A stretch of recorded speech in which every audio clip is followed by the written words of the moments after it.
Hello friends, பேய் இருக்கா இல்லையான்னு எனக்கு தெரியாது. ஆனா பேய் கதைகளும் பேய் இருக்கதா சொல்லப்படுற இடங்களும் நம்மளை சுத்தி நிறையவே இருக்கு. அப்படி ஒரு இடம் தான் ராஜஸ்தான் கோட்டால இருக்க பிரிட்ஜ் ராஜ் பவன் பேலஸ் ஹோட்டல்.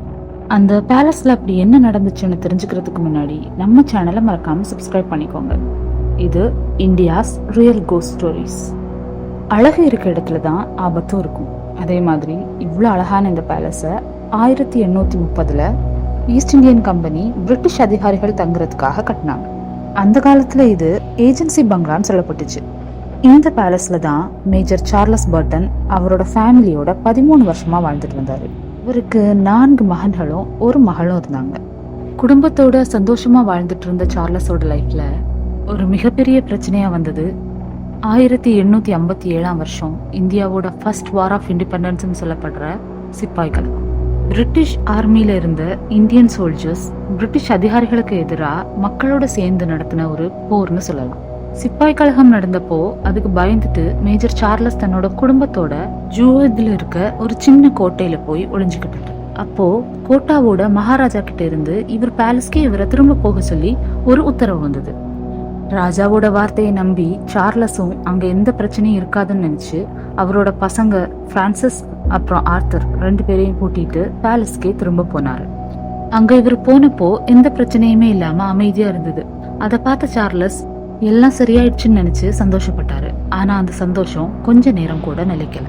பேலஸை நோக்கி குதிரைகள் வர சத்தம் கேட்டது. மகாராஜா தான் தன்னை பார்க்க வராருன்னு சார்லஸ் நினைச்சாரு. ஆனா குதிரையில வந்த வீரர்கள் பேலஸ்குள்ள புகுந்து அங்க இருக்கவங்களை எல்லாம் தாக்க ஆரம்பிச்சாங்க. உயிர் பழைச்சா போதும்னு அங்க வேலை பார்க்குற எல்லாரும் தப்பி ஓட ஆரம்பிச்சாங்க. தன்னால முடிஞ்ச வரைக்கும் போராடினாரு சார்லஸ். கடைசியில 2 மகன்களையும் விட்டுருங்கன்னு சார்லஸ் கெஞ்சினாரு. ஆனா அந்த வீரர்கள் எதையுமே காதுல வாங்கிக்கல. எல்லாரையுமே சுட்டு கொன்னுட்டாங்க. இந்த மோசமான சம்பவத்துக்கு அப்புறம் தான் அங்க அமானுஷ்யமான விஷயங்கள் எல்லாம் நடக்கிறதா சொல்லப்படுது. இரவு நேரங்கள்ல அங்க யாரோ நடக்கிற மாதிரி பேசுற மாதிரியான சத்தங்கள் கேட்கறதாவும், மிலிட்டரி ட்ரெஸ்ஸை போட்டுட்டு யாரோ அங்கேயும் இங்கேயும் நடக்கிற மாதிரி உருவங்கள் தெரியறதாவும் சொல்லப்படுது. ஆன் மாரோ எழுதின மகாராஜாஸ் ஆஃப் இந்தியா அப்படின்ற புக்ல கூட இந்த பேலஸ்ல இருக்கிற சார்லஸோட ஆவியை பத்தி எழுதியிருக்காங்க.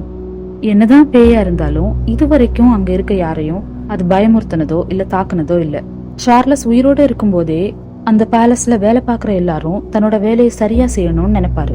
அதே மாதிரி இப்போ அந்த ஹோட்டல்ல வேலை பார்க்குறவங்க சரியா வேலை செய்யலைன்னா அந்த ஆவி அவங்கள திட்டுறதும், ராத்திரியில செக்யூரிட்டிஸ் தூங்கிட்டா அவங்கள அரைஞ்சு எழுப்புறதாவும் சொல்றாங்க. என்னதான் அவரால ஆபத்து இல்லைன்னு நமக்கு தெரிஞ்சாலும் நம்ம இருக்க இடத்துல ஒரு பேய் இருந்தா கொஞ்சம் பயமா தானே இருக்கும். இந்த மாதிரி இடங்களுக்கு நீங்க போவீங்களான்னு கமெண்ட்ல சொல்லுங்க.